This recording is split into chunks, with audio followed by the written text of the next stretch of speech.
Bien, bonsoir à toutes et à tous. Merci d'être présents à ce webinaire. Alors, je suis Frédéric Beaumont, directeur du CESEM, mais ce soir, promis, c'est pas moi qui parle. Ce soir, c'est le CESEM vu par ses étudiants. Je suis juste là en tant que modérateur et pour éventuellement répondre à une question qui serait un peu plus technique, sur laquelle les étudiants ne pourraient pas répondre directement. Je vous propose d'avant de passer la parole à Alice qui va diriger les débats, de vous expliquer un peu comment fonctionne ce webinaire. Vous avez la possibilité de nous poser des questions de façon écrite. Ça, c'est la première possibilité. Donc là, vous pouvez poser vos questions à tout moment. Ou vous pouvez aussi nous poser des questions au fur et à mesure qu'avance la présentation faite par les étudiants en levant la main. Et à ce moment-là, quand vous allez sur participants, vous pouvez cliquer pour montrer que vous voulez poser une question. Donc, vous levez la main, c'est ça que ça veut dire. Et à ce moment-là, on vous donnera la parole et les étudiants répondront à vos questions. Voilà, encore une fois, bienvenue à ce webinaire et place aussi aux étudiants. C'est la promesse du soir. Alice? Bonsoir à tous, moi c'est Alice, vous m'avez peut-être déjà vu sur des vidéos sur les réseaux sociaux. Donc ce soir on se retrouve pour un webinaire, le CESEM vu par ses étudiants, où on va voir deux thèmes principaux. Donc d'abord les 2 années à Reims, donc tout ce qui concerne un peu le logement, les cours, comment ça se passe et la vie autour, la vie associative, etc. Et ensuite on abordera le départ à l'étranger avec tout ce qui est les précautions, enfin, les préparatifs avant le départ, encore le logement, les cours, comment on s'adapte et la langue dans le pays, etc. Donc moi, je suis en 2e année du cycle franco-américain et je vais partir à Raleigh, en Caroline du Nord. Et donc juste avant d'avoir fait le CESEM, j'ai fait un bac scientifique. Et j'ai décidé de rejoindre le CESEM parce que pour moi, je voulais partir à l'étranger, je voulais vraiment une immersion. Et c'est vrai que les 2 ans, j'ai trouvé que c'était un gros avantage pour pouvoir découvrir une culture et donc aussi pour le CV. Et le double diplôme, surtout, ce qui m'a convaincue. Donc, je vais laisser les autres étudiants se présenter. Donc, on a Andrea, pardon. Je te laisse te Bonjour présenter. Alice, bonjour tout le monde. Donc moi c'est Andrea et je suis actuellement en 4e année du programme franco-espagnol. Donc je suis actuellement en train de finir mon cursus du CESEM et donc je suis à Madrid. Donc moi j'ai choisi de faire une école de commerce après un bac économique et social. Et donc, j'avais le choix entre plusieurs écoles. Comme vous, je ne savais pas forcément vers quelle école me tourner. Et finalement, j'ai fait le choix du CESEM pour avoir une véritable double culture, partir 2 ans pleinement et être complètement immergée dans la culture d'un pays. Et après, en ressortir avec un double diplôme. Voilà. Merci, Andrea. Ensuite, on a Benoît qui est en parcours Asie. Je te laisse te présenter. Je suis en 3e année de franco-chinois. Moi, j'ai choisi le 16e. Personnellement, après un bac S, j'avais plusieurs opportunités. J'avais par exemple Ketch Bordeaux également, mais j'ai choisi le 16e parce que par la qualité de ses partenaires internationaux et surtout, je voulais partir hors Europe, très loin, et donc la Chine était le bon plan. Et aussi, ça m'a permis de découvrir une nouvelle culture. C'est vrai. Ensuite, on a Thomas qui est en parcours Amérique. Bonsoir à tous, j'espère que vous allez bien. Alors moi je suis Thomas, je suis en 4e année du cycle franco-mexicain et j'ai choisi le 16e après un bac S comme Alice et Benoît et j'hésitais beaucoup sur ce que je voulais faire après le bac et je voulais vraiment voyager et partir à l'international. C'est pourquoi le double diplôme du 16e il m'intéressait beaucoup. Et j'ai choisi le Mexique parce que c'était intéressant d'aller dans un pays en développement, assez loin de l'Europe, assez loin de chez moi. Et c'est pour ça aussi le programme aussi trilingue et m'intéressait pas mal pour compléter entre le français, l'espagnol et l'anglais. Et enfin, on a Lucie qui est aussi en parcours Amérique. Bonsoir, donc moi c'est Lucie, j'ai 20 ans, je suis dans le 16e franco-américain, donc à Raleigh comme Alice, mais je suis en 3e année, donc en fait j'y suis arrivée au mois de septembre. Au niveau du 16e, en fait moi j'ai fait un bac ES avec option internationale anglais, qui est le niveau en fait juste au-dessus de l'européen. Et comme j'avais déjà des bonnes bases en anglais, finalement, je me suis dit que je voulais continuer. Et j'ai toujours voulu étudier aux États-Unis, mais c'est vrai que les prix là-bas c'est plutôt cher, faut se le dire. Et en fait, pour moi, ça a été vraiment le parfait combo entre pouvoir faire du business et avoir la double compétence du double diplôme avec, ben voilà, je suis pas juste partie, j'ai une double compétence, j'ai un double diplôme, voilà mon diplôme français, voilà mon diplôme américain. Maintenant, embauchez-moi en France ou en Amérique, voilà. Mais c'était un petit peu ma motivation de me dire que voilà, je touchais les deux pays, les deux continents. Voilà. Très bon résumé. Bon, bah voilà, vous connaissez tout le monde et donc je pense qu'on va pouvoir commencer et surtout n'hésitez pas à poser toutes vos questions. Donc le premier thème, on a dit que c'était les deux années à Reims. Donc déjà, on va commencer par le début. Comment on arrive à Reims, comment on a trouvé notre logement? André, est-ce que tu peux expliquer un peu comment tu as fait pour trouver ton logement? Oui, alors moi, ce qu'il faut savoir, c'est que je suis d'originaire de région parisienne. Donc, moi, Reims, je ne connaissais pas du tout. Je n'avais pas forcément de connaissances sur place. Donc, je me suis dit, oh là là, comment est-ce que je vais faire pour trouver un appartement? Ça va être hyper compliqué. Et au final, pas tant que ça. En fait, lorsque vous vous inscrivez, que vous êtes admis à Neoma, on vous met en lien avec des groupes Facebook, par exemple, pour pouvoir trouver des annonces et pour pouvoir également trouver donc votre appartement. Et aussi, lorsque vous êtes admis, vous avez l'occasion de rencontrer votre promotion, par exemple également sur Facebook, et donc d'échanger avec des personnes qui souhaiteraient potentiellement se mettre en colocation et donc chercher à plusieurs un appartement. Et ça peut être aussi très sympa lorsque on n'est pas de Reims pour pouvoir rencontrer de nouvelles personnes et arriver à Neoma et donc s'intégrer plutôt facilement. Ça va alors. Et toi, Benoît, pardon, comment tu as fait pour trouver ton logement à Reims?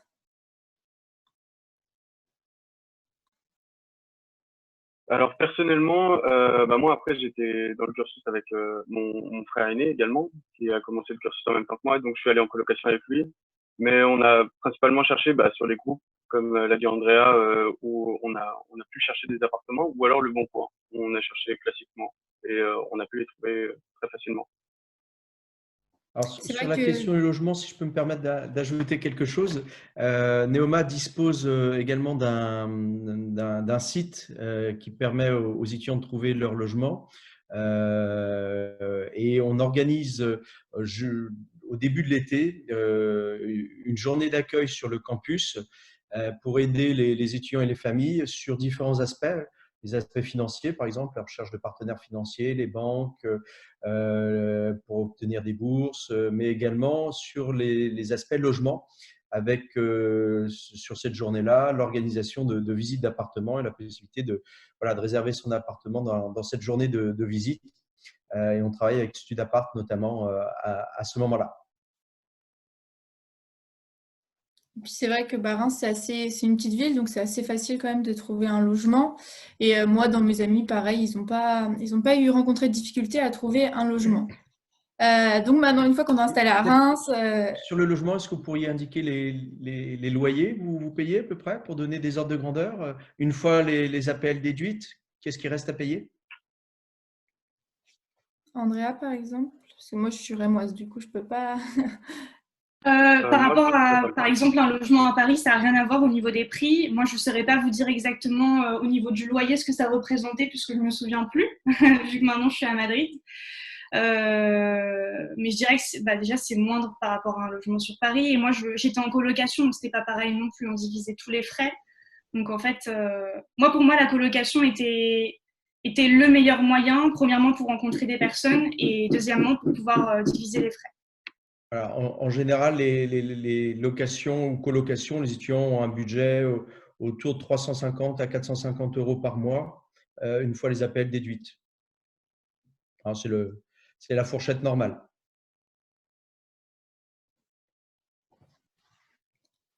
Voilà pour les logements. Surtout, n'hésitez pas si vous avez encore d'autres questions pour qu'on puisse y répondre. Maintenant, on va aborder un peu les cours. Parce que c'est vrai que passer du lycée aux études supérieures, ça fait quand même une grande différence.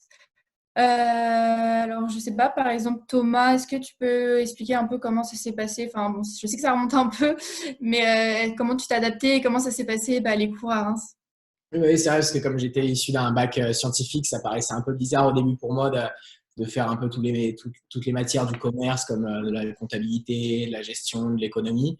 Et c'est vrai que la première année, la première et la deuxième année, ça regroupe vraiment plusieurs matières assez essentielles de la base dans une école de commerce. Donc, il y a de la comptabilité, du marketing et de la finance. Il y a plusieurs matières assez intéressantes qui sont vraiment générales. Et c'est vrai qu'à travers les travaux de groupe et les différents séminaires, c'est assez général et assez intéressant quand on commence dans les premières années. Alors, j'ai des questions d'Enzo qui me sont arrivées, qui posent les questions suivantes. Quelles sont les matières abordées dans le programme en première année? Quel type d'emploi du temps? Et enfin, dans cette première année, des stages sont-ils prévus et comment cela s'organise-t-il? Voilà les questions auxquelles je vous laisse répondre, Alice et les différents étudiants. Thomas, tu peux développer peut-être un peu les projets de groupe ou une journée type, par exemple, si tu… Alors moi, dans mes souvenirs, parce que ça remonte il y a 2 ans, ça a peut-être changé d'ici là, mais dans mes souvenirs, c'était un cours le matin et un cours l'après-midi. Donc par exemple, on pouvait avoir comptabilité pendant 3 heures le matin et l'après-midi revenir pour 3 heures de management ou de marketing. Ça, c'était à peu près les journées type du lundi au vendredi. Et voilà, c'était pour moi comme ça à l'époque, une journée type de cours. Ouais, c'est toujours pareil. En fait, c'est des cours de 3 heures. Du coup, on commence souvent la journée vers, nous, c'était 8h45 et on termine quand même à 16h30. Donc, ça nous laisse quand même du temps après si on veut aller à la bibliothèque ou faire autre chose, une autre activité. Donc, voilà, c'est par cours, donc marketing, l'après-midi. On a aussi beaucoup de projets de groupe. Donc, souvent, en fait, des fois, dans les 3 heures, des fois, ça peut paraître long, mais au final, des fois, on travaille un peu en groupe. Par exemple, en management, en début d'année, on fait des projets de groupe. Donc voilà, est-ce qu'on a répondu à toutes les questions? Dans les disciplines que vous n'avez pas citées, il y a les langues? Oui, on garde la LV1 et on garde aussi la LV2 qu'on a aussi 3 heures par semaine. Et l'anglais, on a plus, la LV1, on a 2 fois par semaine. Alors, il faut préciser que la LV1, c'est la langue du cycle dans lequel on est. Donc, si on part étudier en Allemagne, la langue numéro 1 sera l'allemand, la langue numéro 2 sera l'anglais dans ce cas-là. Et pour ceux qui, par exemple, partent aux États-Unis, bien c'est évidemment la langue numéro 1, c'est l'anglais, c'est la langue la plus forte. Et la langue numéro 2, c'est la langue de son choix parmi un grand nombre de langues. C'est ça. Et il y a la possibilité de commencer ou de continuer une 3e langue en plus tout au long de l'année. Donc voilà pour la partie cours. Est-ce qu'il y a, je ne sais pas s'il y a d'autres questions ou ça va? Ça a l'air d'aller. Pas de relayer pour le moment. Quel niveau d'anglais il faut? Si j'ai une question de Victor, quel niveau d'anglais faut-il avoir pour être capable de suivre les cours en anglais en première, deuxième année, puisque les cours au CESEM en première, en deuxième année sont dispensés en français et en anglais? Alors moi, je dirais que j'avais un niveau quand même assez basique au lycée. J'ai pas fait non plus comme Lucie d'européenne, anglais ou etc. J'avais un niveau assez basique. Je sais pas si Benoît par exemple, si tu avais vraiment au niveau de ton anglais, comment tu te sentais en intégrant le CESEM? Je sais pas si Benoît nous entend. Oui, Benoît va réactiver. Personnellement, moi c'était un de mes points faibles, l'anglais. C'est aussi pour ça que j'ai pris un cursus qui ne l'avait pas comme langue principale. Mais après, je me suis plutôt bien adapté. Et puis, par exemple, pour les cours d'anglais, il y a des cours justement adaptatifs en fonction du niveau. Et donc, et après, les cours en anglais, généralement, soit justement le CESEM on se fait aider par d'autres personnes qui ont un meilleur niveau, ou alors on comprend très bien. J'ai également une question de Constantin sur les cours. Est-ce qu'il y a des partiels, des examens finaux qui sont organisés en première année? Comment ça marche? Alors, en première année, c'est simple. Donc, on a ce qu'on appelle des mi-termes où, à la moitié environ du semestre, on est évalué. On a une première évaluation. Donc, souvent, c'est quand même sous forme de QCM. Et donc, en fait, nos partiels finaux, les examens finaux, ils sont à la fin du semestre et où on est évalué donc, sur toutes les matières. Et donc, en plus de ça, il y a aussi quand même un contrôle continu. Donc, selon les matières, ça diffère. C'est-à-dire qu'en management, on peut avoir un gros projet de groupe qui va aussi compter sur notre moyenne du semestre. Pareil en marketing. Et toutes ces notes, ça fait la note du semestre. Mais nos partiels, c'est bien à la fin de chaque semestre. Donc le semestre 1 qui se termine normalement vers décembre et après pareil au deuxième semestre. Alors, j'ai toujours sur l'anglais, j'ai vu qu'il y avait un certain nombre de questions qui étaient posées autour de l'IELTS. Avant de partir à l'étranger, vous avez dû passer l'IELTS. Quel score vous a été demandé, Alice, par exemple? Alors moi, du coup, c'était aux États-Unis, selon l'université, c'était un niveau différent. Donc pour l'IELTS, nous, on nous a demandé un niveau pour aller de 6,5 sur 9, donc c'est noté sur 9, et 6,5 dans chaque partie, donc compréhension orale, compréhension écrite, expression orale et expression écrite. Mais c'est vrai que ça diffère selon les pays. Je ne sais pas si Thomas, au Mexique, c'était le même niveau demandé, enfin en anglais. Oui, il me semble que c'était 6 le niveau pour passer au Mexique. Et Oui, c'est ça. c'est toujours le cas, parce que c'est vrai que ce n'est pas non plus la langue majeure là-bas, c'est surtout l'espagnol. Et même si les cours sont dispensés en anglais et en espagnol, donc c'est quand même bien, c'est très important d'avoir les bonnes bases en anglais aussi. Et tant qu'on est sur les niveaux de langue, pour le chinois, quel niveau de langue vous aviez avant de partir, Benoît? Moi, j'avais un HSK3 bon niveau, mais généralement, c'est conseillé d'avoir un HSK4. Et vous étiez débutant en rentrant en CESEM? Oui, c'est exact. J'ai commencé le chinois en rentrant au 16e. J'avais 8 heures de cours de chinois par semaine. Donc voilà, enfin vraiment l'anglais, on l'étudie toute l'année. Donc moi aussi, j'avais un peu peur de mon niveau d'anglais, mais au final, ça va tout seul, on s'adapte. Avec les cours en anglais, justement, ça nous aide à améliorer notre niveau. Donc là-dessus, il y a pas de, on est moins du coup stressé avant de partir parce qu'on sait que notre niveau est quand même assez assuré. Alors, j'ai Ryan qui me pose la question de est-il possible de prendre une LV2 comme le chinois ou le russe dès la première année? Donc, comme la question m'est adressée, je lui réponds oui.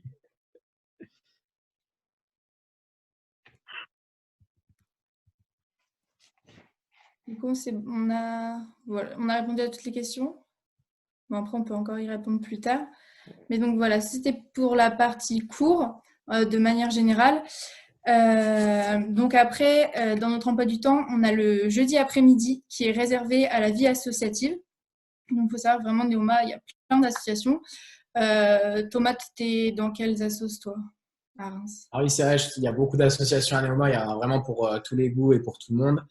Et moi, j'ai fait partie du BDE, du bureau des élèves. Donc, c'est tout ce qui organise les soirées, les événements pour le 16e, que ce soit des voyages comme des week-ends comme l'Iboué ou alors des événements sur Reims comme les soirées pour les semestres. Et j'ai aussi fait partie du BDX, donc c'est le bureau de l'extrême, c'est l'organisation de la semaine au ski à Neoma qui regroupe donc tous les programmes de Neoma, que ce soit du programme Grande École ou d'autres programmes post-bac. On se retrouve une semaine au ski dans une station de ski pour skier, faire la fête et tout ça. Donc c'est assez sympa et il y a plein d'autres associations autres que le BDE, que le BDX, comme vous parlez, je pense, Andrea. Oui, alors c'est vrai qu'à Neoma, il y a énormément d'associations, quel que soit le sport que vous faites ou une association dans l'art ou tout ce que vous voulez, vous allez trouver votre bonheur, c'est sûr. Et ce qui est important de souligner aussi, c'est que vous pouvez arriver, par exemple, n'avoir fait jamais un sport et intégrer l'équipe du sport et apprendre et évoluer avec une équipe. Moi, dans mon cas, j'ai participé, été dans l'association de cuisine parce que voilà, je suis arrivée, je vivais toute seule, je savais pas forcément faire à manger et ça m'a bien aidé de faire des cours de cuisine. Et j'ai également participé au groupe de danse, donc on a monté un spectacle et c'était très très sympa.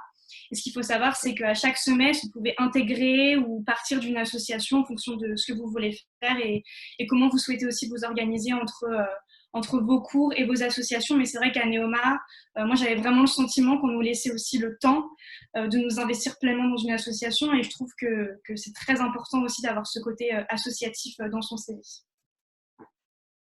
Ouais, et puis au début d'année, il y a un forum des associations en fait où elles se présentent et on peut faire le tour pour trouver une qui nous intéresse. Et en fait, pour rejoindre l'association, souvent au début d'année, les associations elles mettent des petits formulaires sur les groupes, sur les réseaux sociaux, etc. qu'on a juste à remplir et après faire un entretien avec eux pour pouvoir rentrer dans l'association. Voilà. Et du coup, si vous voulez vous renseigner dessus, elles sont toutes sur le site de Neoma. Et donc, je pense que vous trouverez forcément une asso qui vous plaît. La question qui est posée par Hugues, comment s'inscrit-on dans une association dès la première année? Bah voilà, en fait, souvent les associations, elles publient elles-mêmes sur les réseaux sociaux des formulaires qu'on a juste à remplir, donner un peu de motivation, bah, pourquoi on veut rejoindre. Après, moi, par exemple, quand j'ai voulu rejoindre une association humanitaire, Pitch, j'ai eu un entretien, voilà, avec des personnes déjà dans la sauce qui m'ont demandé, voilà, enfin, c'était quand même assez, ça faisait pas peur du tout, c'est pas un entretien non plus de stage. On nous demande juste pourquoi on veut rentrer, voilà, nos motivations, et voilà. C'est assez simple, hein, c'est pas plein de démarches Et compliquées. juste pour le bureau des élèves, bureau des sports et bureau des arts, où il y a là des campagnes à faire avec une compétition entre les deux listes qui s'affrontent pour élire la liste qui va remporter, qui va avoir le droit de passer bureau d'élèves pour l'année prochaine, ou bureau des sports, ou bureau des arts. Sinon, toutes les autres associations, c'est comme Alice l'a précisé. C'est ça. Il faut savoir aussi que les associations, en fait, ça regroupe tous les programmes de Neoma. Donc, en fait, on fait encore plein de nouvelles rencontres quand on rentre dans une association parce qu'on se retrouve avec d'autres programmes. Donc, c'est assez cool. C'est bon pour les questions des associations? Alors, je peux ajouter peut-être qu'il y a quelque chose de nouveau à la rentrée pour les étudiants qui vont nous rejoindre, puisque on va mettre en place aussi une sorte de pépinière d'associations, des start-up associations. Et l'idée, c'est d'aider des étudiants qui ne trouveraient pas leur place dans les associations existantes parce que, bah voilà, correspondent pas tout à fait à leur projet personnel, éventuellement et essayer de créer de nouvelles associations avec d'autres étudiants. Alors, comme toute start-up, hein, toute pépinière d'entreprise, il y a des projets qui évidemment vont pouvoir se développer et vont venir challenger des associations existantes. D'autres seront peut-être plus compliqués à monter, mais l'idée, c'est d'inscrire les étudiants qui le souhaitent dans une démarche associative assez forte. Et comme vous l'indiquiez, les jeudis après-midi sont prévus pour ça.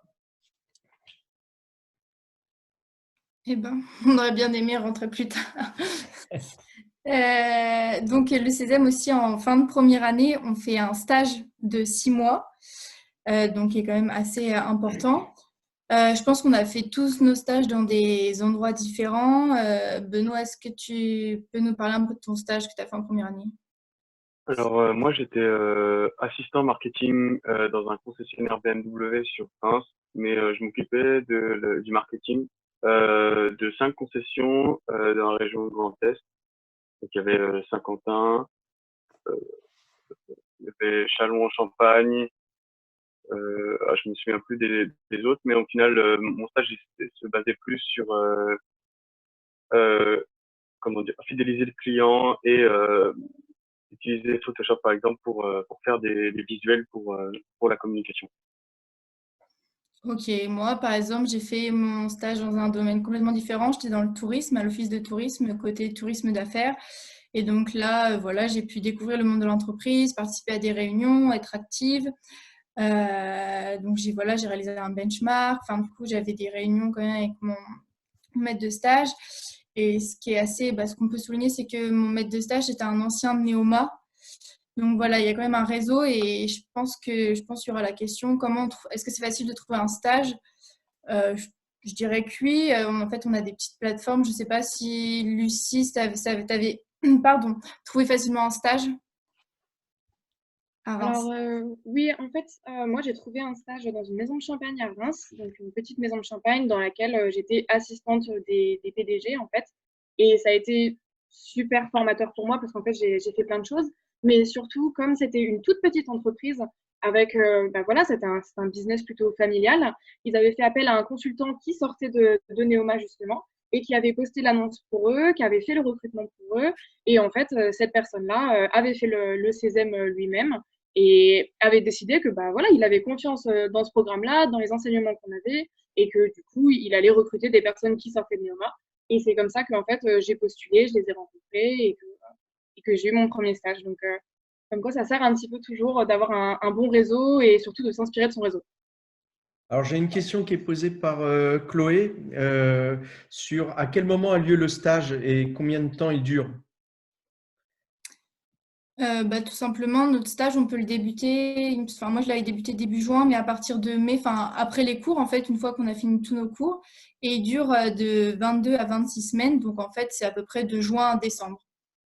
Voilà, c'est 6 mois, voilà, pour C'est ça. simplifier. Donc effectivement, il se déroule sur la période de l'été et ensuite sur l'automne, avec des cours qui reprennent en janvier. Et là, on a fini du coup la première année. Et après, on reprend en deuxième année d'autres matières, pareil. Et du coup, une fois qu'on a tout fini, tout validé, c'est le départ à l'étranger. Donc, je ne sais pas si on a encore des questions sur les 2 années à Reims. Alors oui, il y a eu pas mal de questions, je ne les ai pas encore poussées vers vous, sur comment vous avez fait pour choisir le pays. Et puis il y a une question qui m'est plutôt adressée, c'est comment on fait pour savoir dans quel pays on est affecté. Donc je vais d'abord vous laisser répondre sur vous, sur comment vous avez fait pour choisir votre pays, et ensuite j'expliquerai comment on fonctionne. Ça marche. Andrea, tu peux nous expliquer comment tu as choisi ton pays? Oui, alors moi au lycée, j'avais comme langue principale l'anglais et ensuite l'espagnol. Et c'est vrai que je m'étais dit, j'aimerais bien progresser en espagnol, avoir plus de compétences et me sentir vraiment à l'aise, tout en continuant l'anglais malgré tout. Et c'est vrai que moi, en choisissant un track espagnol, j'ai eu la chance du coup de continuer à apprendre l'espagnol. Et maintenant que j'y suis, on peut le dire, on devient bilingue parce qu'au bout de 2 ans, après avoir fait un stage à l'étranger, ça va très très vite, on apprend très vite. Donc voilà, moi c'était vraiment pour pouvoir améliorer mon espagnol, mais en même temps pouvoir continuer à pratiquer l'anglais. Voilà. Ok. Et Lucie, je crois, elle nous l'avait dit, c'était au niveau de l'université, etc. Comment tu as choisi les États-Unis? Alors, en fait, moi, à l'origine, c'est vrai que le track franco-américain était plutôt demandé.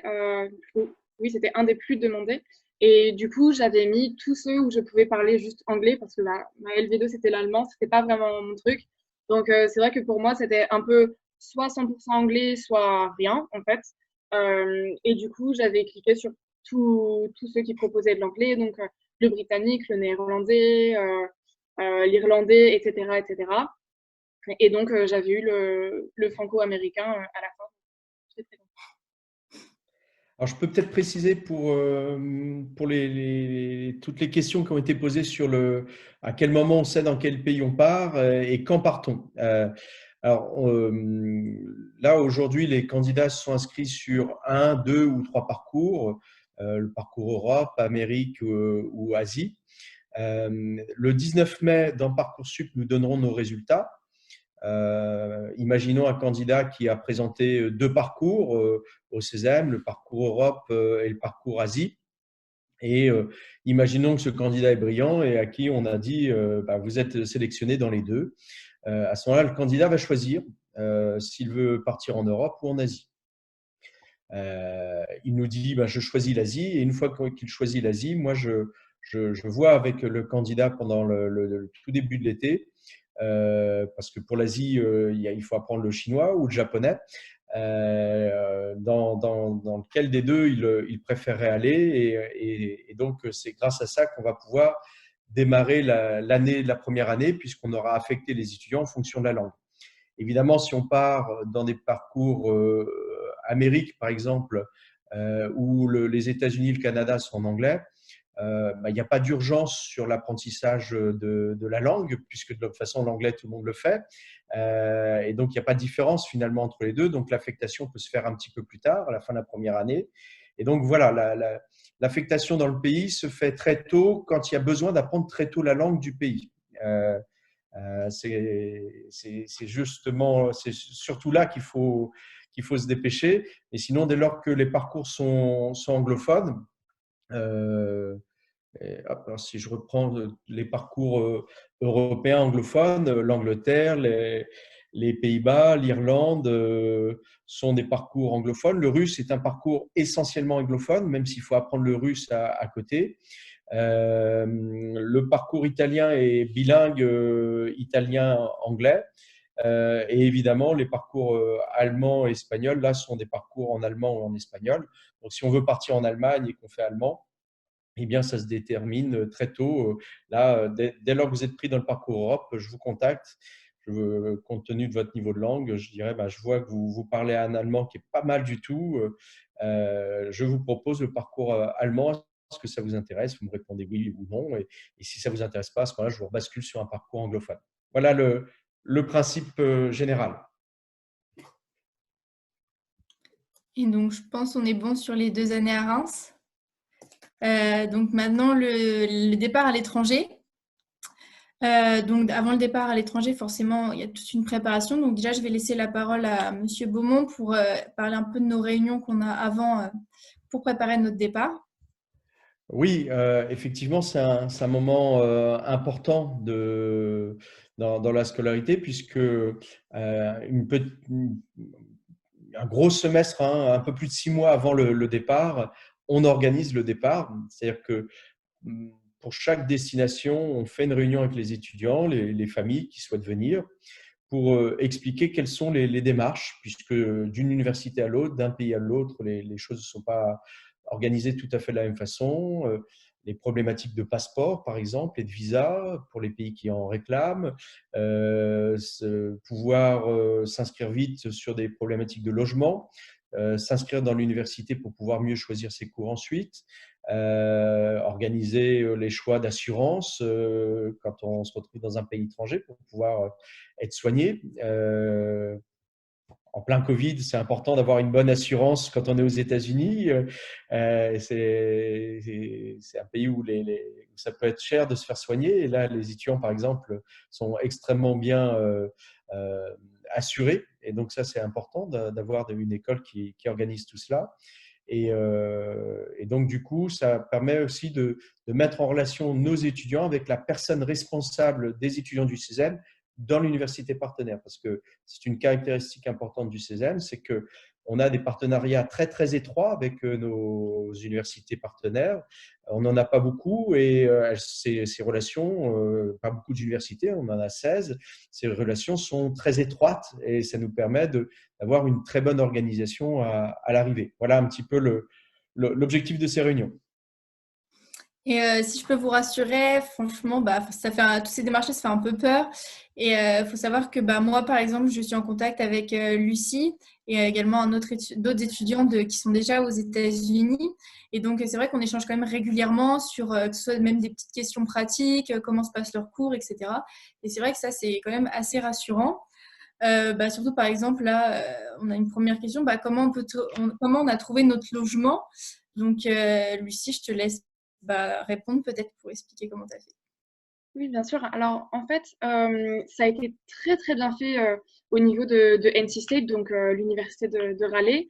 En fait, le directeur de programme, donc l'équivalent de Monsieur Beaumont, mais côté Amérique, est incroyable. Il nous envoie des énormes emails avec beaucoup d'informations. Et en fait, c'est lui qui s'est occupé de réserver nos logements. On a une résidence étudiante qui en fait, on a des places réservées. Faut savoir que c'est une résidence étudiante plutôt de haut standing, donc on a une piscine, on a notre propre salle de bain dans des colocations à 4. Donc voilà, tout a été bien mis en place pour que dès qu'on arrive, on puisse avoir directement nos affaires qui soient là-bas, pour qu'on puisse emménager directement. Donc de ce côté-là, c'est vrai que ça a été très très bien pris en charge. On n'a pas eu besoin de regarder nous-mêmes au prix. Est-ce que je paierai trop cher? Est-ce que je paierai quelque chose où la qualité n'est pas là?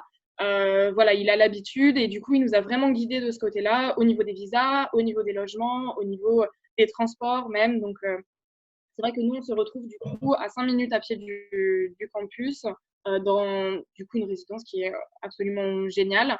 Et ça fait du bien d'être bien encadré et on arrive vraiment plus serein quand on sait où on met les pieds et qu'on sait qu'on n'arrive pas, par exemple, dans un Airbnb qui n'existe pas, parce que ça arrive à des gens aussi. Donc, voilà, de notre côté, on a été super bien encadré.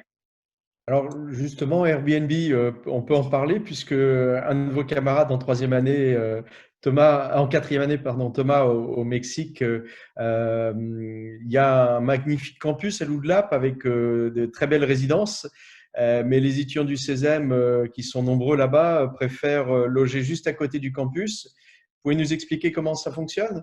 Alors, il y a beaucoup de maisons internationales avec beaucoup d'étudiants qui sont autour du campus, donc vraiment collés à 2 minutes à pied. Et c'est vrai qu'en arrivant au Mexique, j'avais pas prévu tout de suite mon logement, j'étais pas non plus fixé parce que j'ai beaucoup communiqué avec les étudiants qui étaient déjà sur place depuis 1 ou 2 ans. C'est vrai qu'il y a un vrai groupe qui se créait sur le départ et ils nous ont beaucoup aidé à trouver une maison directement sur place parce qu'on a pu visiter la maison et se rendre compte un peu laquelle était la mieux pour nous. C'est vrai que les étudiants nous ont un peu accueillis, nous ont accueillis, ceux qui étaient sur place, déjà sur place, nous ont accueillis pour qu'on puisse passer une première semaine chez eux afin de trouver vraiment la maison qui nous convenait. Et donc, c'est des maisons assez à base internationale parce qu'il y a plusieurs étudiants. Il y a des Mexicains, pour ma part, en tout cas, il y avait des Mexicains, des Européens et des Asiatiques aussi. Et on se retrouve tous et la plupart des étudiants sont dans la même université. Donc, on est ensemble en cours et ça nous permet de créer des contacts dans la colocation. Et je voulais juste aussi rappeler ce qu'avait dit Monsieur Beaumont. C'était que c'est vrai que avant le départ, il y a souvent de l'appréhension, surtout quand on va dans une destination lointaine. Mais je trouve que les 2 ans à Reims, ils sont très formateurs pour ça, parce que c'est les 2 premières années où on va apprendre vraiment une vie d'étudiant. Et c'est vrai que c'est bien complémentaire pour après partir, après les 2 ans à Reims, pour partir à l'étranger. Donc, on est déjà habitué à la vie étudiante et à la vie en autonomie en faisant ces 2 ans à Reims. Donc, ce qui nous prépare très bien. C'est vrai que ça rassure du coup sur les départs, parce que moi-même, j'appréhende aussi mon départ, mais au final, en fait, on est quand même assez bien accompagné, et puis, enfin, on a tout pour partir dans de bonnes conditions. On part pas comme ça, les mains dans les poches. Est-ce qu'on a des questions? Benoît, peut-être sur comment ça s'est passé son arrivée en Chine? Alors personnellement, alors déjà dans la réunion, comme l'a dit Monsieur Beaumont, on donne plein d'indications et nous ce qu'on aime bien utiliser, le terme qu'on aime bien utiliser on utilise un guide de survie en fait, c'est un PowerPoint qui est envoyé à tous les étudiants pour toutes les démarches administratives et comment au mieux trouver son logement. Après, généralement sur place, il y a déjà des 3e, 4e années, voire 5e année, vu que le cycle franco-chinois peut se faire en 5 ans. Qui vous aide à, par exemple, trouver un appartement ou aller pour valider votre visa. Mais généralement, pour trouver un appartement, on reste une semaine à l'hôtel, en fait, dans un hôtel que tous les étudiants franco-chinois ont quasiment utilisé dans leur première année pour trouver leur appartement. Et ensuite, on va en agence pour trouver des appartements. Après, personnellement, moi, j'avais déjà mon appartement avant de partir de France. Et j'avais avec mes colocs. Oui, c'est aussi important de préciser pour moi que dans tous les cas, on ne part pas tout seul, vous partez avec d'autres étudiants. Donc nous, pour ma part, on était parti avec un groupe d'une quinzaine d'étudiants. Donc c'est vrai que ça aide aussi, parce qu'on peut poser 2-3 questions à ceux qui sont déjà arrivés depuis une semaine. Et puis il y a toujours les promos d'au-dessus qui sont déjà présentes sur place et qui sont déjà bien équipés après avoir passé 1 ou 2 ans dans le pays partenaire. C'est ça, on a quand même un vrai soutien, je pense, des étudiants et aussi des responsables de programme pour nous aider. Bon, une fois qu'on a installé, on a les cours. Je ne sais pas si on avait d'autres questions sur… Il y a une question de Juliette sur justement, oui, les cours chez les partenaires. Est-ce que c'est difficile de passer d'une méthode pédagogique typée Neoma à des méthodes pédagogiques différentes en Espagne, par exemple, ou pour Andrea?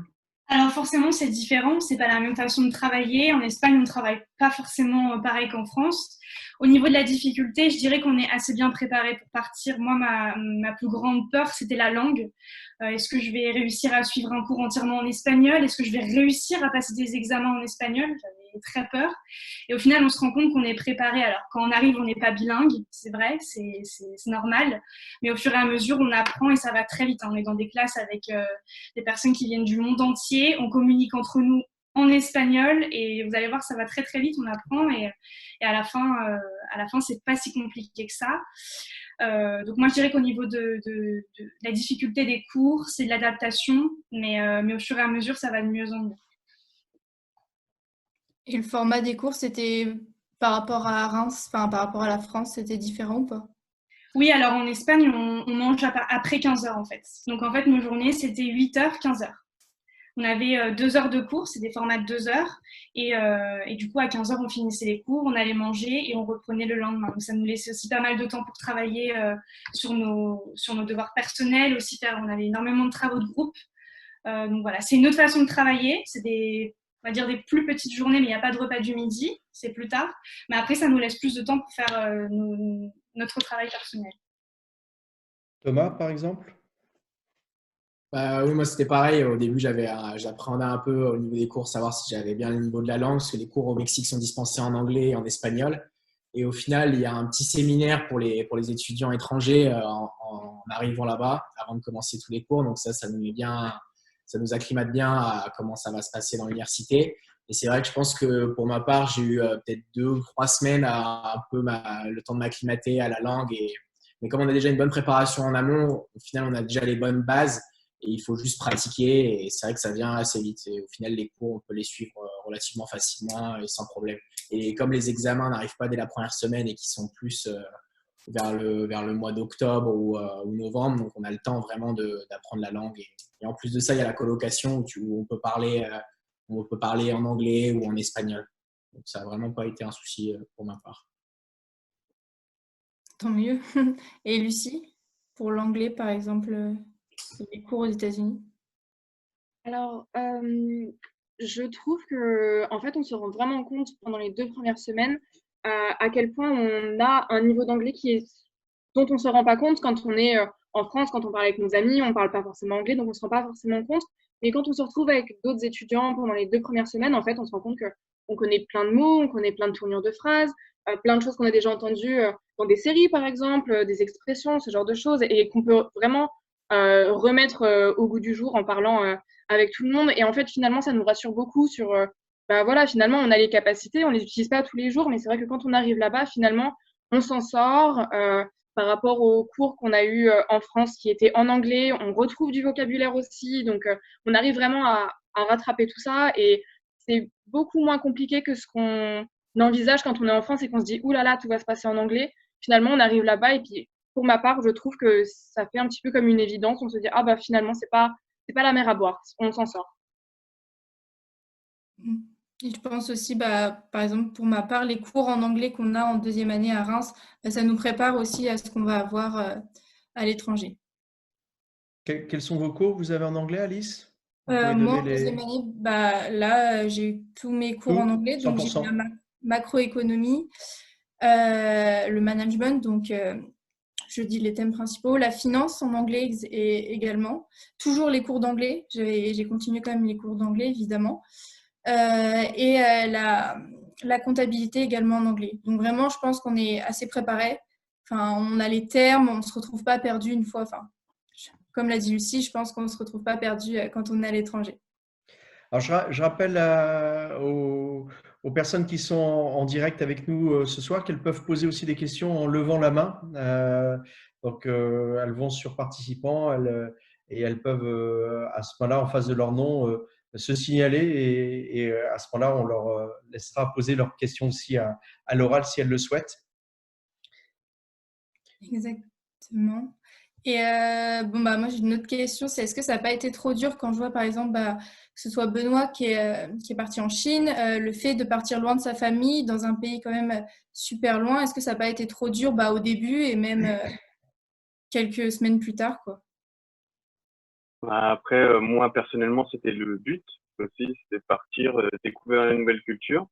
Après, en Chine, ça a été un peu compliqué au niveau de la barrière de la langue parce que malgré que j'ai commencé il y a 2 ans avec 8 heures de cours, j'avais un niveau plutôt basique. Donc parler avec les Chinois, c'est un peu compliqué.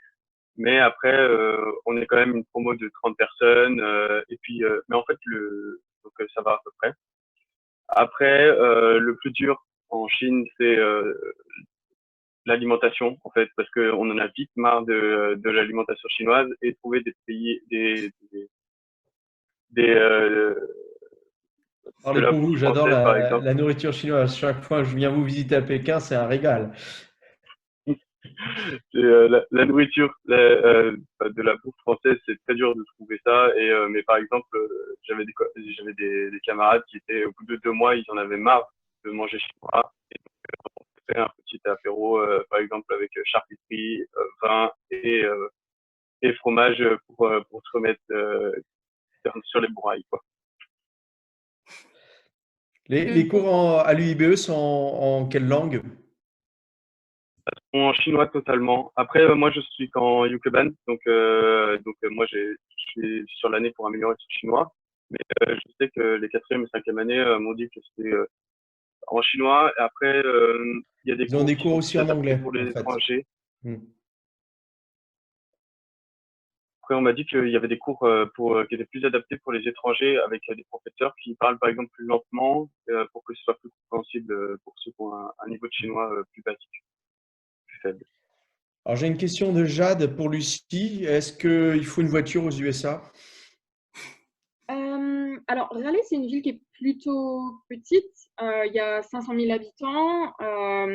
Cela dit, en fait, la majorité de cette ville, c'est une ville qui est plutôt étudiante. Donc, on a nos propres transports de l'université qui ont en fait leur propre réseau de bus, en plus du réseau de bus de la ville de Raleigh. Donc, finalement, on n'en a pas réellement besoin. Si on m'en proposait une, je pense que je l'utiliserai même pas vraiment. J'irai une fois tous les 2 semaines pour aller faire des courses un petit peu plus loin, mais c'est tout. Euh, voilà, pour le coup, nous, on fait tout à pied, on va en cours à pied. Raleigh, c'est une ville qui a des températures qui sont plutôt élevées avec des jours d'ensoleillement qui cassent les records de la France en général. Donc, j'avoue que voilà, il pleut jamais, on va tout le temps à pied en cours, ou alors on prend le bus si on est un petit peu pressé. Mais pour le coup, c'est très très bien desservi. Donc, je dirais pas qu'on en ait vraiment besoin. Sauf Alors, j'ai peut-être une louer une question aussi voiture pour de partir en Marie. week-end. Pardon, excusez-moi. Il y a aussi une question de Marie sur est-ce qu'il y a des stages quand on est à l'étranger? Et bon, on va pouvoir y venir. On fait également un stage de 6 mois, donc pendant nos 2 ans à l'étranger. Alors, des fois, ça varie au moment où on le fait. Mais bon, bah, par exemple, Thomas, qui est actuellement même en stage, enfin, du coup, en France, mais qui a commencé son stage au Mexique. Alors moi, du coup, j'ai fait 1 an et demi, donc 3 semestres au Mexique. Et là, je suis actuellement en stage. Donc, je finis mon double diplôme par un stage. Donc, j'ai été au Mexique en début d'année avant de rentrer en France avec les circonstances actuelles. Donc, je fais mon stage à distance. Donc, j'ai trouvé un stage via l'université dans une entreprise mexicaine qui est une plateforme digitale dans le B2B. Et je suis en business analyst pour le marché américain. Donc, j'étudie tout ce qui est marché américain. Et c'est vrai que c'est un stage assez facile à trouver et c'est intéressant de le faire dans une autre culture que celui qui était en France en première année. Donc, Lucie? Alors, moi, j'ai commencé mon stage là à mon 2e semestre aux États-Unis. Donc, j'ai fait un semestre de cours et à partir du mois de janvier, j'ai commencé mon stage. En fait, je fais un stage en Customer Logistics, donc logistique client avec les contacts. Et je m'occupe d'un portefeuille client pour l'entreprise Lavazza, donc le café, vous connaissez sûrement parce que c'est très connu. Et en fait, cette entreprise-là, qui est située à New York, a des contacts chez NC State. Et en fait, ça fait 4 ans qu'ils prennent essentiellement des étudiants de NC State, de notre programme du coup du CESEM, pour faire nos stages de 6 mois chez eux. Donc, en fait, on s'est retrouvé à 3 personnes. Un Allemand qui vient de l'ESB, donc notre partenaire, un Italien qui vient de Cattolica, notre partenaire également, et moi-même, on a été recrutés pour faire des missions pour eux pour 6 mois. Et ça se passe très très bien, c'est excellent, ils sont très très habitués du coup au fait que ce soit pas forcément notre langue natale, donc quand on est au téléphone avec des clients, il faut s'habituer, etc. Ils sont très patients, ils sont très compréhensifs. Je sais que du coup, certains de mes collègues ont dû revenir dans leur pays, en fait, à cause du coronavirus. Et ils ont été très compréhensifs, ils ont pu continuer leur stage. Donc, pour moi, c'est une expérience de dingue comme deuxième stage. Et je devrais finir au mois de juin et ils me proposent même de rester jusqu'au mois d'août. C'est pour dire, ça se passe très, très bien. Je suis très contente. Il y a aussi Andrea qu'on n'a pas interrogé, je crois, sur son stage. Oui, alors moi je l'ai fait donc au début de ma 4e année en Espagne. Donc moi je l'ai fait à Madrid au sein de l'entreprise BNB Hotel. Et donc j'étais dans le département marketing communication. Et d'ailleurs moi j'avais été recrutée parce que la responsable marketing du groupe BNB en Espagne avait elle-même fait l'ICAD il y a des années avant. Et du coup voilà, c'est marrant comment on retrouve un petit peu des personnes qui ont fait les mêmes études que nous un petit peu partout dans le monde. Donc voilà pour la petite anecdote. C'est vrai que ça rassure sur le fait que ça n'a pas l'air non plus super dur de trouver un stage au final avec le réseau, l'université, etc. Donc moi aussi ça me rassure, hein. Je suis comme vous, je ne suis pas encore partie à l'étranger, donc ça rassure quand même un peu d'entendre tout ça. Et Lucie, je t'ai pas posé la question, mais comme en plus là, tu es encore aux États-Unis, c'est pas trop dur d'être loin de ta famille, de la France, etc. Alors, bon, déjà, on a quand même la chance d'avoir tout ce qui est WhatsApp, FaceTime, etc. Donc, on peut quand même garder beaucoup de liens. Moi, je suis très, très proche de ma famille. Donc, au départ, ça a été un petit peu compliqué. Mais je suis quand même revenue au mois de décembre. Et finalement, je suis partie fin août aux États-Unis. Je suis revenue début décembre. Donc, ça fait seulement que 4 mois loin de sa famille. C'est plutôt tenable quand même. Donc, là, les circonstances sont un peu différentes parce que je suis pas sûre de revenir chez moi. Mais là, en étant aux États-Unis, ça va, ça se passe bien. Finalement, on s'y fait. On est plutôt bien entourés. On est tous un petit peu dans la même galère, si je puis dire. On est tous loin de nos parents, loin de nos repères. Donc, il y a beaucoup de solidarité aussi avec les Allemands, avec les Espagnols, avec les Français qui sont partis avec nous. Donc, finalement, ça se passe très bien. Et puis, quand on a besoin de réconfort, eh ben, voilà, on se met tous autour d'un café, d'un thé. Je sais que mes parents m'ont aussi envoyé un colissimo avec de la nourriture française. Enfin, voilà, on arrive vraiment à contourner un petit peu la distance de temps en temps. Donc, ça se passe bien en général. Ah, tant mieux. Et le dernier, on va dire le petit thème, c'est que faire après le 16e. C'est vrai que souvent on arrive où on ne sait pas trop comment on va se projeter. Andrea, toi qui es en 4e année, tu sais ce que tu vas faire là à la fin de ton année? Oui, alors du coup, moi, je serai diplômée au mois de juin. Après ces 4 ans, on vient la question de qu'est-ce qu'on fait? Est-ce qu'on reste à l'étranger? Est-ce qu'on va dans un autre pays? Est-ce qu'on rentre? Moi, pour ma part, j'ai pris la décision, après avoir quand même longtemps hésité, de rentrer pour pouvoir faire un master. Donc, en fait, moi, après avoir fait le 16e, je me suis rendu compte que j'aimais vraiment beaucoup le format école, stage en entreprise, école, stage en entreprise. Donc, moi, je vais faire un master en alternance. Et donc, je vais le faire au sein de Neoma. Je vais continuer à Neoma sur le campus de Paris pour faire un master en communication d'entreprise. Donc, moi, je veux vraiment me spécialiser en communication. D'ailleurs, je me suis rendu compte de cela à la suite de mon dernier stage à Madrid. Donc, vraiment, les stages, surtout le deuxième stage, je trouve, il est très important pour savoir ce que l'on va faire par la suite. Et donc, voilà, moi, ce sera un master. Thomas, ce sera quoi pour toi? Moi, alors, j'ai beaucoup réfléchi sur ce sujet et avec les événements qui sont passés, je pense que c'est mieux de renchaîner directement sur un master parce que je pensais à faire peut-être une année à l'étranger, peut-être en VIE et tout ça, mais c'est vrai qu'avec les événements actuels, c'est peut-être un peu plus compliqué. Et donc, je pense que je vais refaire un master aussi et j'aimerais bien l'alternance parce que c'est vrai qu'au 16e, on a déjà 1 an d'expérience à l'étranger, d'expérience en entreprise, plus les expériences à l'international. Donc, je trouve que le côté alternance, c'est un bon compromis pour avoir un peu plus d'expérience professionnelle et une formation en plus. Donc, peut-être dans la finance, j'aimerais bien, je suis en train de regarder en ce moment. Et donc voilà, Monsieur Beaumont, je pense, peut un peu développer les masters après le 16e. Oui, en fait, alors c'est vrai qu'il y a un effet conjoncturel là où je vois bien que tous les étudiants de 4e année sont dans la poursuite d'études et dans les masters.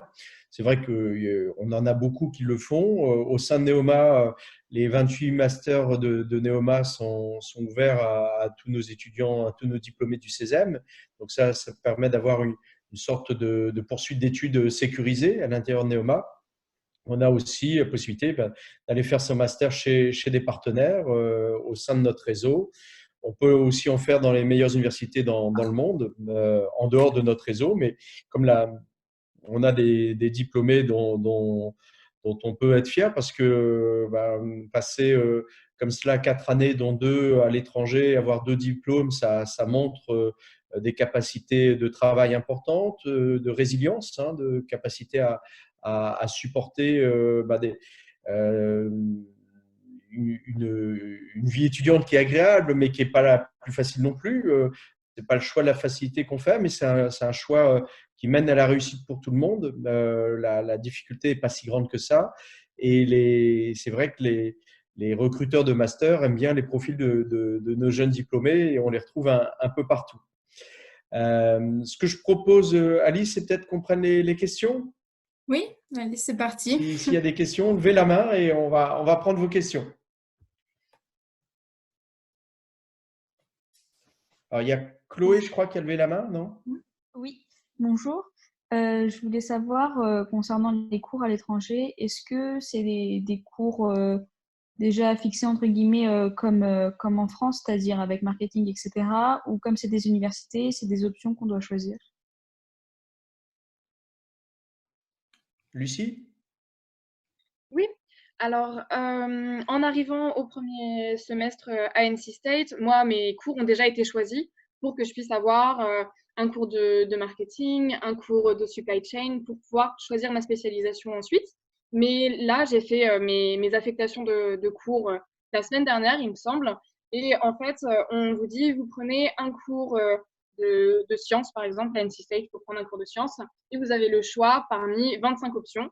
Donc, vous choisissez l'option qui vous plaît le plus, avec l'horaire qui vous plaît le plus. Et en fait, moi, j'ai fait tout mon planning comme ça, toute seule, en disant, bon, bah voilà, le lundi, je commence à 8h, je finis à 19h, mais par contre, le vendredi, du coup, je ne travaille pas. Voilà, il y a beaucoup de choses qu'on peut voir comme ça, beaucoup d'options. Et en fait, finalement, je me rends compte que j'ai quasiment aucun cours en commun avec le reste de ma promo parce que j'ai choisi de faire tel sport, j'ai choisi de faire la spécialisation supply chain qu'il n'y a pas grand monde qui prend parce que c'est plutôt spécifique. Donc voilà, il y a beaucoup de choses qu'on peut choisir. Et même à l'intérieur des spécialisations, par exemple, on m'a dit, bah, par exemple, est-ce que tu voudrais faire plus des achats ou plus de, de la comptabilité du côté des achats, enfin, voilà. Et du coup, je choisis mes cours moi aussi pour avoir une spécialisation même à l'intérieur de ma spécialisation. Je ne sais pas si c'est très clair. C'est clair ou pas? Merci beaucoup. Et Thomas ou Andreas, vous voulez ajouter quelque chose? Alors oui, moi je peux ajouter, c'est vrai que quand on arrive là-bas, le premier semestre, les cours sont déjà mis en place. Et après, pour notre part au Mexique, on a plutôt sur la spécialisation relations internationales. Donc on a pas mal de cours en lien avec ça. Donc on étudie les différentes zones géographiques. Par exemple, on a un cours sur le Moyen-Orient, un cours sur les accords entre les États-Unis, le Canada et le Mexique. Et c'est vrai que pour la part du Mexique, c'est plus basé sur relations internationales, business international. Merci beaucoup. Et Andrea? Alors oui, nous, on a des cours qui sont pré-choisis. Après, c'est vrai qu'en quatrième année, on a pu choisir une majeure. Donc, on avait le choix entre marketing, finance, ressources humaines et d'autres. Et parmi cette majeure, on avait le choix entre plusieurs cours. Donc, c'est vrai que moi, ma quatrième année, je l'ai formulé un petit peu comme je voulais. Donc, moi, dans mon cas, j'ai pris majeure marketing, un cours de marketing international et un cours de communication. Alors, oui, peut-être pour synthétiser un petit peu les propos sur les choix de cours, c'est vrai que quand on arrive chez le partenaire, le premier semestre, en général, on a bien organisé les choses pour vous. Ça fait que la plupart du temps, vous n'avez pas de choix de cours à faire au premier semestre, de façon à ce que vous puissiez vous installer tranquillement dans des cours dont on connaît la difficulté, qui sont bien la suite de ce qu'on a déjà fait chez nous, de façon à ce que vous continuiez d'avancer. Mais et c'est ensuite seulement que voilà, on peut faire beaucoup plus de choix. C'est un diplôme qu'on va obtenir chez le partenaire. Donc, évidemment, pour obtenir un diplôme, il y a des cours qui sont obligatoires et il y a aussi des cours qui sont optionnels, facultatifs. Et donc, c'est là-dedans qu'on peut aller fouiller. Autre question, peut-être, d'une autre personne?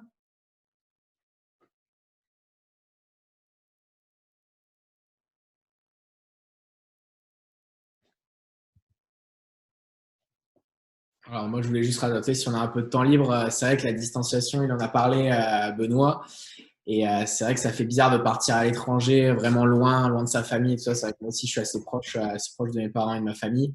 Mais comme l'a bien dit Lucie, au final, pendant l'année qu'on est à l'étranger, on a quand même l'opportunité de rentrer 2 fois pendant Noël et pendant les vacances d'été. Donc, si vous le souhaitez, vous souhaitez rentrer, c'est vrai qu'il n'y a pas énormément, vous partez pas vraiment 2 ans sans revenir chez vous. C'est vraiment, ça va faire un semestre. Vous avez l'opportunité de revenir à un deuxième semestre après avoir eu l'opportunité de revenir. C'est important, je peux le mentionner comme l'a mentionné Lucie. Alors, moi, j'ai une question qui m'est arrivée tout à l'heure, mais c'est vrai que je l'ai zappée quand elle est arrivée.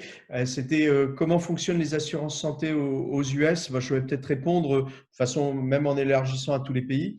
En fait, lorsque les étudiants font la préparation au départ, donc en deuxième année, euh, en fonction des destinations, on a des recommandations qui sont différentes, évidemment. Les assurances en Chine, aux États-Unis, ne sont pas les mêmes qu'au Brésil ou à l'intérieur de l'Europe. Donc, à chaque fois, on précise aux étudiants quelles sont les assurances à prévoir. Quelquefois, il y en a des obligatoires.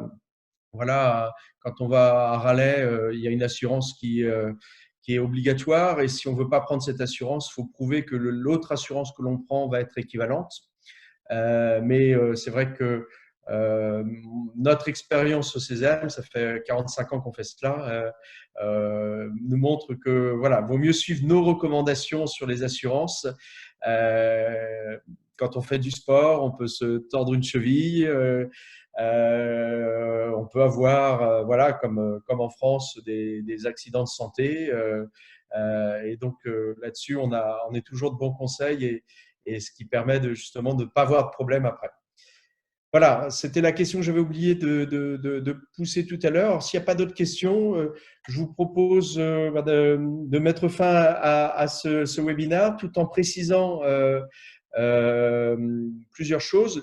Le premier point, c'est que le mercredi 13 mai à 18 h, on aura un autre webinaire sur le Césem vu par ses diplômés cette fois-ci. Donc des personnes qui sont passées par le Césem et qui travaillent actuellement. Plutôt des profils jeunes diplômés pour pas aller chercher des gros postes à grosses responsabilités. On en a quand même beaucoup au Césem, mais on a préféré mettre en avant voilà, des jeunes diplômés qui travaillent. Et il y aura aussi un webinaire sur la vie associative à Neoma le 18 mai. Vous pouvez aussi nous retrouver sur les réseaux sociaux, Instagram, Facebook. Échanger en nous envoyant des mails, nous appeler au 09 72 47 91 19, le numéro qui s'affiche, ou prendre des rendez-vous personnalisés sur notre plateforme concours.neoma-bs.fr. Et là, vous pouvez aussi prendre des rendez-vous téléphoniques de façon à ce qu'on puisse répondre à toutes vos questions. Merci Alice pour cette brillante prestation. Merci à Lucie qui a demandé à son employeur de lui laisser un petit peu de temps libre puisqu'elle est actuellement en stage aux États-Unis. Donc, vous remercierez votre employeur pour nous. Merci à Thomas qui est aussi en stage de France puisqu'il a été rapatrié en France avec le Covid, mais il continue son stage avec son entreprise au Mexique. Donc, merci aussi à votre entreprise qui vous a libéré. Merci à Andrea qui n'était pas en stage mais qui s'est libéré également pour répondre aux étudiants. Et enfin, merci à Benoît qui passait des examens ce matin de chinois et qui a accepté de se libérer parce qu'il repasse des examens demain. Donc, merci à tous. Bonne continuation. De toute façon, j'irai vous visiter dans vos pays respectifs. Et à bientôt aux candidats du Césem, j'espère, pour l'année prochaine. Merci. Merci à tout le monde et n'hésitez pas à nous suivre sur les réseaux sociaux pour poser encore toutes les questions qui vous restent. En plus, il y a un jeu concours sur Facebook.